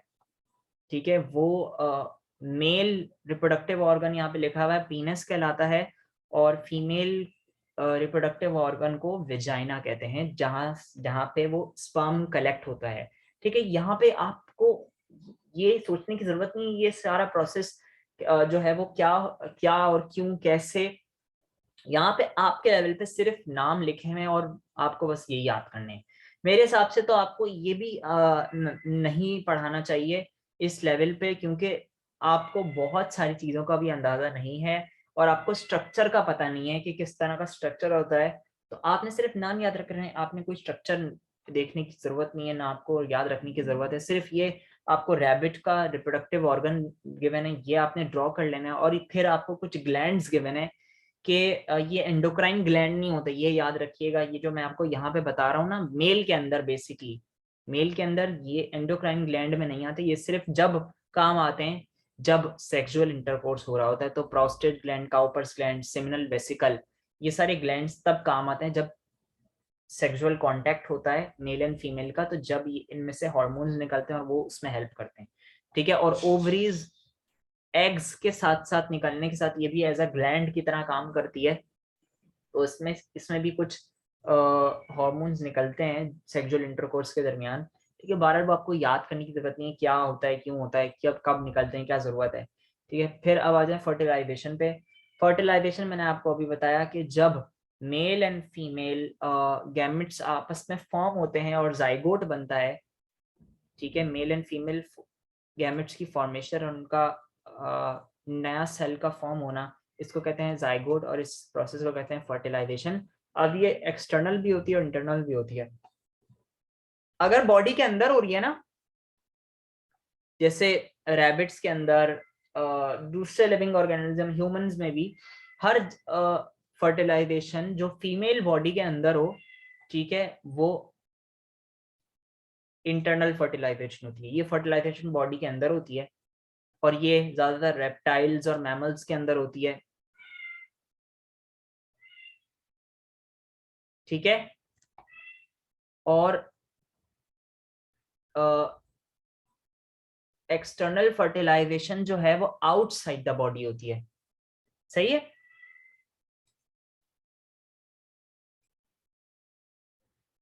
ओके, तो हम एक्सटर्नल फर्टिलाइजेशन बेसिकली ये बॉडी के किसी फीमेल बॉडी के अंदर नहीं होती है, बेसिकली बाहर होती है, एम्फीबियंस में होती है। फिशेस इस तरह से रिप्रोड्यूस करती हैं। फीमेल जो फीमेल फिश या फीमेल फ्रॉग्स जो होते हैं वो बेसिकली वाटर के अंदर अपने एग्स को ले आउट कर देते हैं और फिर मेल आके उनको फर्टिलाइज कर देता है। ठीक है, ये क्योंकि बॉडी के बाहर हो रहा है, ये ज्यादातर वाटर के अंदर होता है, टेक्स प्लेस इन वाटर। ठीक है, ये एक इम्पॉर्टेंट बात है। ठीक है, और ये किसी बॉडी के अंदर नहीं होती, तो जब ये एक्सटर्नल फर्टिलाइजेशन जो है वो अ, ये कंसीडर की जाती है कि ये एक्सटर्नल मतलब आउटसाइड द बॉडी। ठीक है, तो ये आपकी फर्टिलाइजेशन की ये डेफिनेशन यहाँ से लेकर यहाँ तक। ठीक है, ये फिर यहाँ से लेकर यहाँ तक, और फिर यहाँ से लेकर यहाँ तक ये फर्टिलाइजेशन एक्सटर्नल टर्न। देखें बहुत सारे डिफरेंसेस हो गए इस चैप्टर में, ज्यादातर चांसेस है कि वो आपसे डिफरेंसेस पूछ लेगा।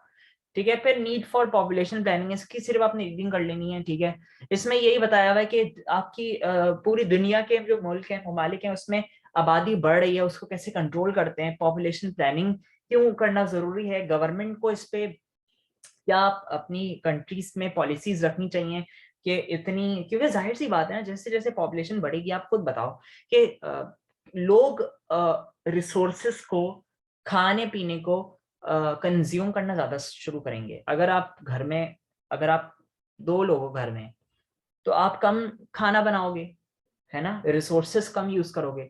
घर में ज्यादा जितने लोग मेहमान आ जाएंगे, 10-12 मेहमान आ गए, तो आपको ज्यादा खाना बनाना पड़ेगा, क्योंकि सबको भूख लगेगी, सब खाएंगे, सबको प्यास लगेगी, सब पानी पियेंगे। ठीक है, आपकी जगह घिरेगी। ठीक है, तो मैं ये सिर्फ यही बता रहा हूँ कि रिसोर्सेस, जब ज्यादा पॉपुलेशन होती है, रिसोर्सेस का कंज्यूम रेट ज्यादा बढ़ जाता है जब पॉपुलेशन ज्यादा होती है। तो इस वजह से थोड़ा सा पॉपुलेशन को कंट्रोल करना भी चाहिए। और ओवर पॉपुलेशन, जैसे बहुत सारी जगह ओवर पॉपुलेटेड हैं, इंडिया में है, इसके अलावा चाइना में है। यहाँ पे लिखा हुआ है कि, जैसे यहाँ पे लिखा हुआ है, China and India are considered as over populated countries, it means that their population exceeds their K carrying capacity. हाँ, resulted in depletion of resources, यानी कि यहाँ पे रिसोर्सेस कम पड़ जाती हैं, खाना कम पड़ जाता है। चाइना वगैरह में कुछ कहीं कहीं ऐसी जगहें हैं जहाँ पे रिसोर्सेस कम पड़ जाती हैं बाकायदा, कि वो अपने लोगों को प्रॉपर फूड नहीं सप्लाई कर पाते क्योंकि खाना कम पड़ जाता है वगैरह वगैरह। फूड एक एग्जाम्पल ऑफ रिसोर्सेज है, ठीक है। फिर कंपटीशन रहने के लिए बढ़ जाता है, ठीक है। तो इसकी सिर्फ आप रीडिंग कर लीजिएगा, इसमें से बस वो हो सकता है आपसे बस ये पूछ ले ओवर पॉपुलेटेड कंट्रीज का नाम बताएं, तो वो चाइना और इंडिया है, ठीक है। सेक्सुअली ट्रांसमिटेड डिजीजेस, अब बेसिकली होता ये है कि कुछ डिजीज जब आप जब सेक्सुअल इंटरकोर्स हो रहा होता है ना, तो जब जो है वो सेक्सुअल इंटरकोर्स के दरमियान ये डिजीज जो है वो या तो मेल से फीमेल बॉडी के अंदर आते हैं, फीमेल बॉडी से मेल बॉडी के अंदर भी जा सकते हैं। ये सेक्सुअल इंटरकोर्स के दरमियान, मतलब ये सेक्सुअल इंटरकोर्स जब हो रहा होता है, जब ये ट्रांसफर होते हैं डिजीज, तो ऐसे डिजीज जो सेक्सुअली ट्रांसमिट हो from one body to another, this is known as sexually transmitted diseases, ठीक है। ये थ्रू जेनिटल ऑर्गन्स के जरिए होते हैं, जेनिटल फ्लूइड्स के जरिए होते हैं, ठीक है। इनमें कुछ एग्जांपल दी हुई है, गोनोरिया, एड्स, सिफिलीज, जेनिटल हर्पीज। यहाँ से लेकर यहाँ तक आपने ये सेक्सुअली ट्रांसमिटेड डिजीज की डेफिनेशन लिख लेनी है। और फिर एड्स, अभी आपको बताता हूँ व्हाट इज एड्स। एड्स यहाँ से लेकर यहाँ तक आपने एड्स की डेफिनेशन लिखनी है, ठीक है। एड्स, ये हो गया एड्स। अब व्हाट इज एड्स? एड्स का मतलब होता है एक्वायर्ड इम्यूनोडेफिशिएंसी सिंड्रोम, और ये एक वायरस, एचआईवी वायरस की वजह से होता है, ह्यूमन इम्यूनोडेफिशिएंसी वायरस। इनके ये क्या करता है, एड्स क्या करता है, अल्लाह ना करे किसी को एड्स हो ना, तो बेसिकली होता ही है कि उसके जो व्हाइट ब्लड सेल्स होते हैं ना, ये वायरस उन व्हाइट ब्लड सेल्स को जाके खत्म कर देता है, किल कर देता है, जिसकी वजह से आपका जो डिफेंस सिस्टम होता है, जब व्हाइट ब्लड सेल्स मैंने आपको पढ़ाया था, वो basically police of the body होती है। जब जर्म्स आते हैं तो वो उससे फाइट करते हैं, हमारी बॉडी को प्रोटेक्ट करते हैं different different harmful living organism से। तो जब ये व्हाइट ब्लड सेल, हमारा इम्यून सिस्टम ही खत्म हो जाएगा, हमारा एड्स वो सॉरी सॉरी एचआईवी जब हमारे व्हाइट ब्लड सेल्स को ही खत्म कर देगा, तो हमें प्रोटेक्ट करने वाला कौन बचेगा? तो बेसिकली जब आपकी बॉडी में व्हाइट ब्लड सेल्स ही नहीं होंगे, तो आप बीमारियों से प्रोन हो जाओगे, आपको हर एक बीमारी लग जाएगी।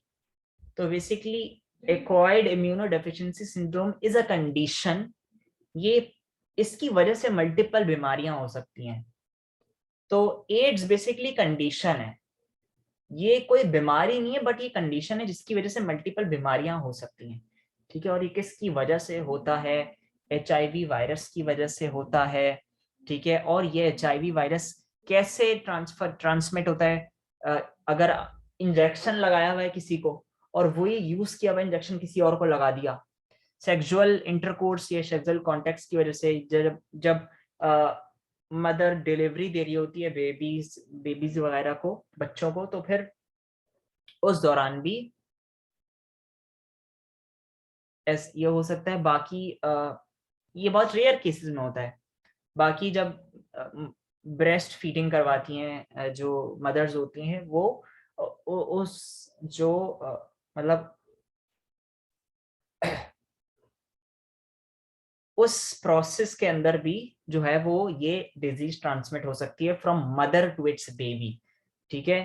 तो थोड़ा बहुत इसको बस यहाँ पे ये लिखा हुआ है नीचे, ठीक है। एड्स बेसिकली आपके इम्यून सिस्टम को डिस्ट्रॉय कर देता है, और फिर आप हर बीमारी से जो है वो प्रोन हो जाते हो। फिर role of National AIDS Control Programme, ये कुछ प्रोग्राम शुरू हैं पाकिस्तान के अंदर, ठीक है, पूरी दुनिया में है वैसे, एड्स को कंट्रोल करने का, एड्स के बारे में अवेयरनेस देने का प्रोग्राम ये शुरू किया। इसको भी सिर्फ रीड करने कोई इतना इम्पोर्टेंट नहीं है, ठीक है। बस बाकी जो मैंने आपको मार्क करवा दिया ये हो गया, सारी चीजें मैं आपको करवा चुका हूँ। इंपॉर्टेंट चीज अब इस चैप्टर में से कुछ नहीं और बचता, बाकी जो ये वाली चीज है ना, ये आप खुद पढ़ लीजिएगा, ये इतना कोई मुश्किल नहीं है, ठीक है। ये आप ये आप खुद पढ़ लीजिएगा, इतना कोई मुश्किल नहीं है। सिर्फ इसमें यहाँ यहाँ पे होता ये है, अब मैं आपको एमसीक्यूज के लिए थोड़ा बहुत पढ़ा देता हूँ, क्योंकि मैं आपको इतनी डिटेल देना नहीं चाह रहा इस पे। यहाँ पे आपको नजर आ रहा है, जब पॉलिन ग्रेन्स जो हैं वो मेल यानी कि स्टेमन से कार्पल के अंदर गिरते हैं, तो होता यह है कि जो जो स्टेमन वगैरह होता है ना, वो जब कार्पल के अंदर जब पॉलिन ग्रेन गिरते हैं कार्पल के अंदर, तो ये पूरा एक प्रोसेस चलता है जिसमें होता ये है कि अच्छा, एक होती है फर्टिलाइजेशन जो आपकी बॉडी के अंदर, जो नॉर्मल बॉडीज के अंदर होती है, लेकिन जो प्लांट्स होते हैं ना इस तरह के एंजियोस्पर्मिक प्लांट्स, ठीक है, एंजियोस्पर्मिक प्लांट्स बेसिकली जो होते हैं ना, होता ये है कि अगर एक मेल और एक फीमेल सेल, रिप्रोडक्टिव सेल आपस में मिल रहा है, एक फीमेल और एक मेल रिप्रोडक्टिव सेल आपस में फ्यूज कर रहा है, फर्टिलाइज हो रहा है, तो ऐसी फर्टिलाइजेशन को सिंगल फर्टिलाइजेशन कहते हैं। लेकिन अगर इस तरह के दो सेल आपस में मिल रहे हैं तो वो डबल फर्टिलाइजेशन कहलाती है, जो कि एंजियोस्पर्मिक प्लांट्स में होती है। ठीक है, तो डबल फर्टिलाइजेशन की आप डेफिनेशन जो है वो यहाँ पे मार्क कर लें।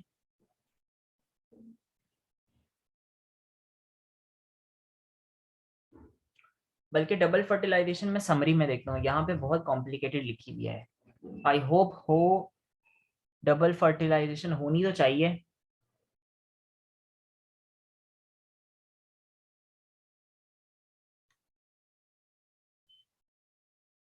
मेरे ख्याल से नहीं गिवन है इसमें।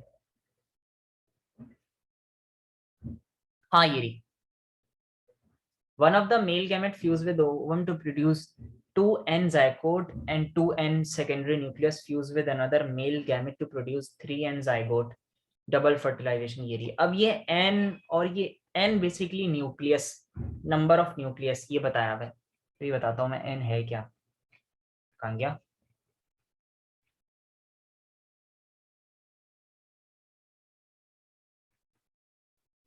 बेसिकली जो n आपको नजर आ रहा है ये बेसिकली n फॉर न्यूक्लियस और 3 for number of nucleus, 3 nucleus. Secondary nucleus के अंदर 3 न्यूक्लियस जुड़े हुए होते हैं, बेसिकली ये यहाँ पे ये रहा, ये रहा, ठीक है, ये आपको नजर आ रहे हैं।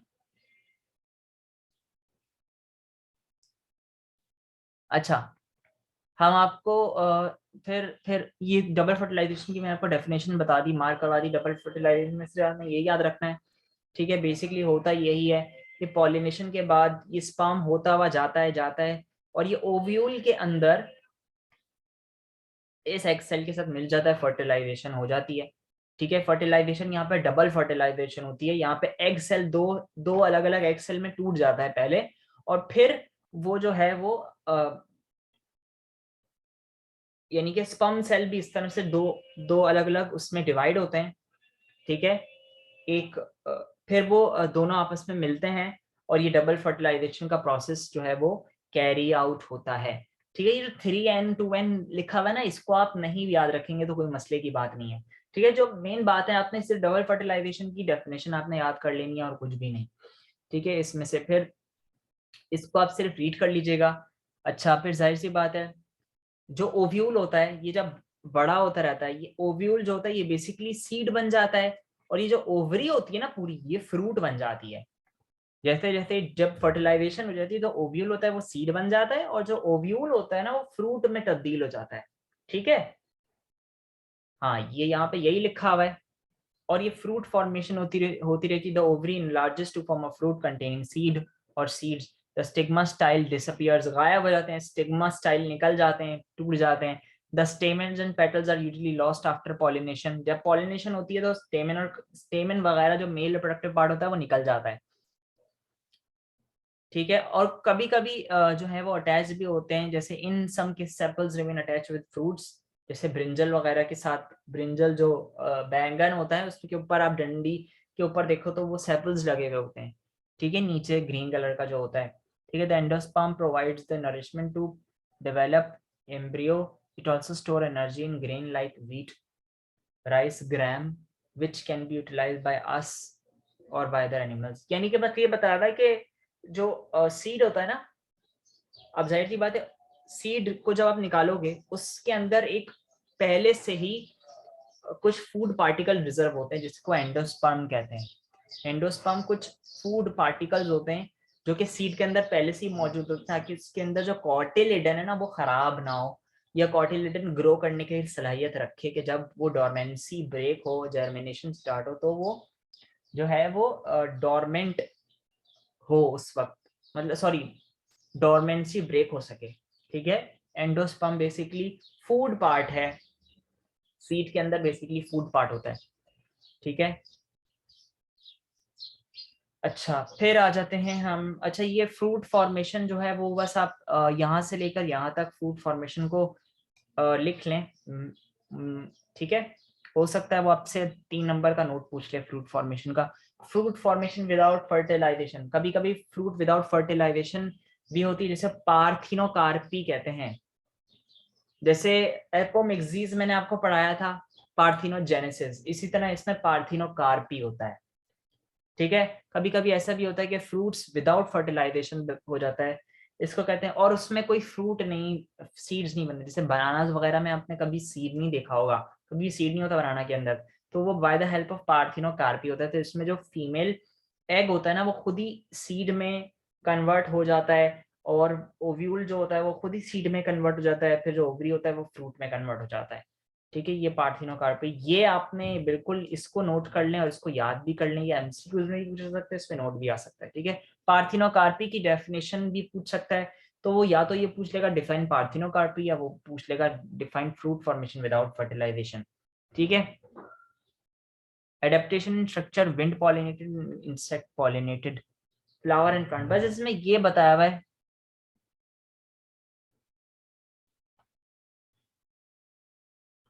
कि सिंपली सिंपली सिंपली इसमें सिर्फ एक एक दो बातें इसमें बताई हुई हैं कि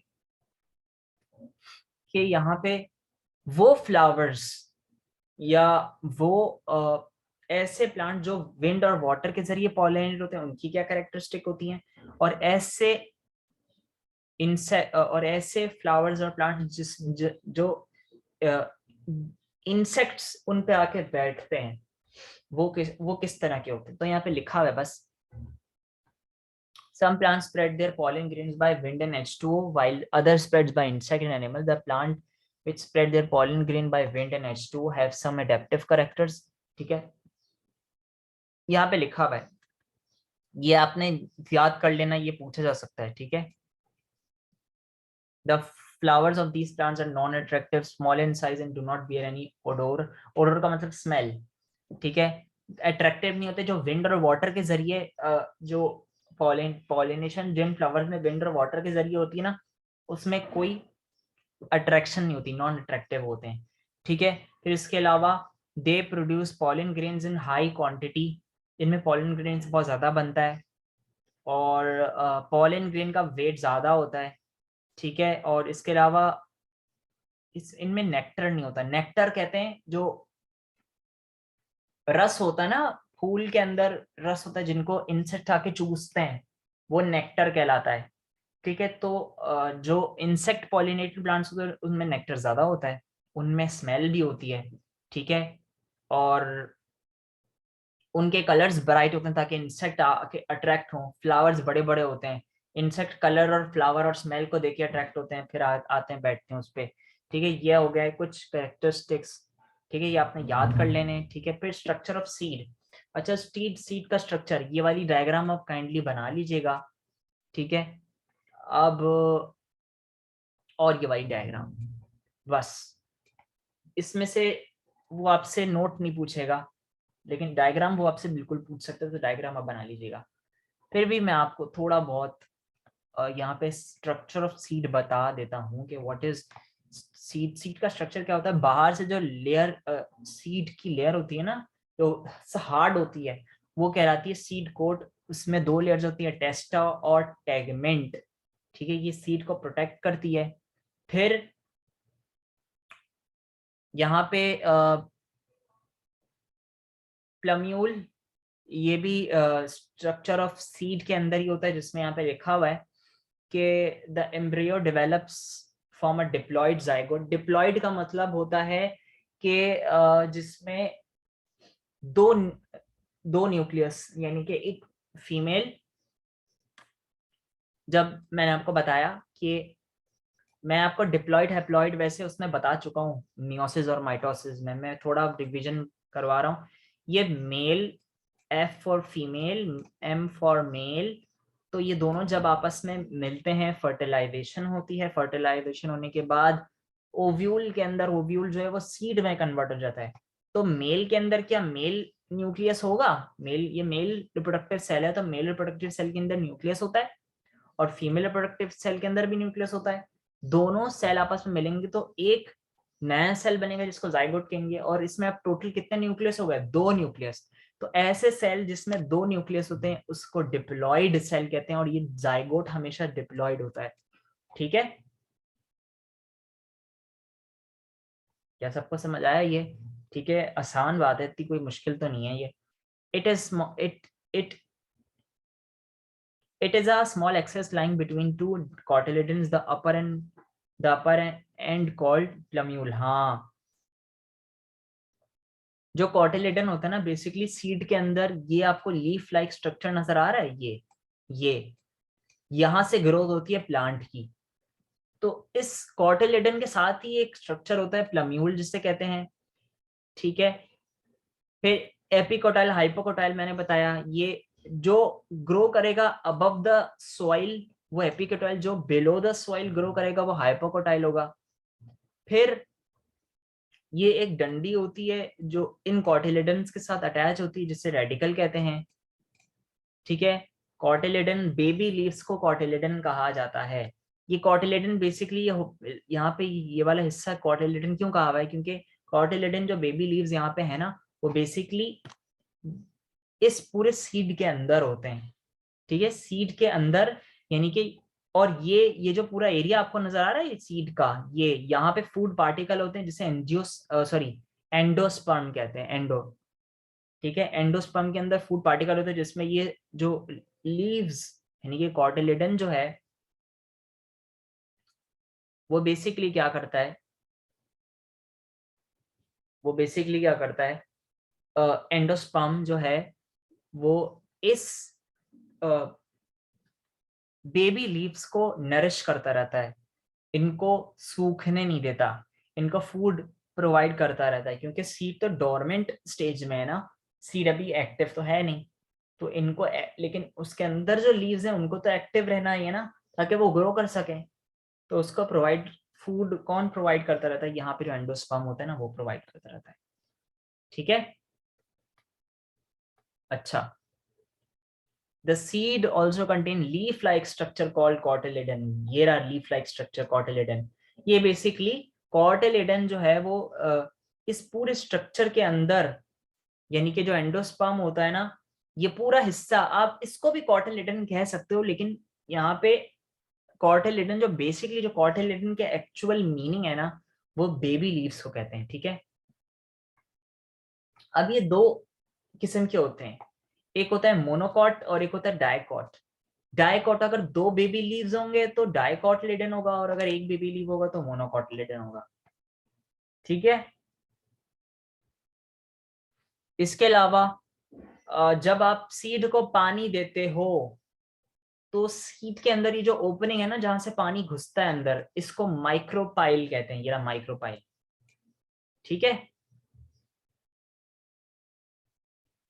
फिर ये मोनोकॉट्स की जो है वो मोनोकॉट सीड्स की जो है वो टाइप बताई हुई है, उसकी डिस्क्रिप्शन। इन सब monocot seeds ripened ovaries falls ovary walls called pericarp. इनकी जो ओवरी वॉल्स होती है उनको पेरिकार्प कहते हैं। ठीक है, get fused permanently with seed coat as found in maize grains. मेज ग्रेन्स बेसिकली इनकी जो ओवरी वॉल्स होती है ना उनको पेरिकार्प कहा जाता है। ओवरी की वॉल्स जो होती है उनको पेरिकार्प कहते हैं। ठीक है, फिर मेज grain is divided into 2 unequal parts bye thin wall of layer called epithelium. ये एपिथेलियम कहलाती है, ये जो थिन वॉल ऑफ लेयर जो डिवाइड किया हुआ है ये एपिथेलियम कहलाती है। द लार्जर पोर्शन इज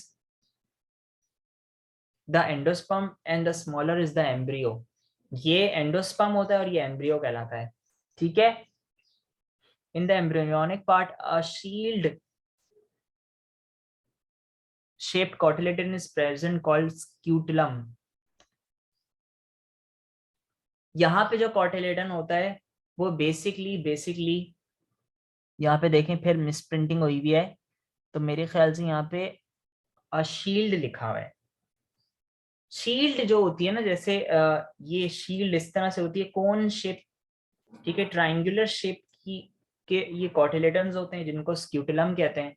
ठीक है, moreover the plumule and radicle are enclosed in protective sheath called coleoptile और कोलियोराइजा। ठीक है, ये स्ट्रक्चर है, इनको नहीं भी, अगर आपको ये सही से याद नहीं भी होगा ना तो कोई मसले की बात नहीं है, आपने सिर्फ ये डायग्राम नोट करनी है। बाकी मैंने आपको सिर्फ जो है वो स्ट्रक्चर बता दिया है कि सीड का स्ट्रक्चर क्या होता है, सिर्फ आप इसकी रीडिंग कर लीजिएगा और कुछ इसमें से करने की जरूरत नहीं है। ठीक है, ये चैप्टर आपका एंड हो चुका है। ठीक है, यहाँ पे सिर्फ कोई बताया हुआ, जैसे यहाँ पे जो प्लम्यूल और रेडिकल है ना, यहाँ पे कोई प्रोटेक्टिव शीट तो नहीं होती, लेकिन मोनोकॉट प्लांट्स में एक शीट प्रोटेक्ट करने के लिए एक शीट होती है बेसिकली, जैसे माइलिन शीट मैंने आपको पढ़ाया था, लेयर होती है प्रोटेक्टिव लेयर। ठीक है, न्यूरॉन्स के ऊपर, इसी तरीके से इनके ऊपर प्लम्यूल और रेडिकल के ऊपर भी एक प्रोटेक्टिव शीट है जिन्हें कॉलियोप्टाइल और कॉलियोराइजा कहते हैं। ठीक है, अब ये इनका प्रोसेस, इनका पर्पस क्या है, ये सब नहीं जानना, आपने सिर्फ स्ट्रक्चर याद रखना है। एमसीक्यूज के लिए इसको पढ़ लीजिएगा बस, बाकी ये डायग्राम बना लीजिएगा। ठीक है, ये चैप्टर खत्म होता है। ठीक है, आप इस चैप्टर की रीडिंग करें अच्छी तरह, इसको याद करें। मैं यहाँ पे रिकॉर्डिंग को स्टॉप कर रहा हूँ। ठीक है, ओके।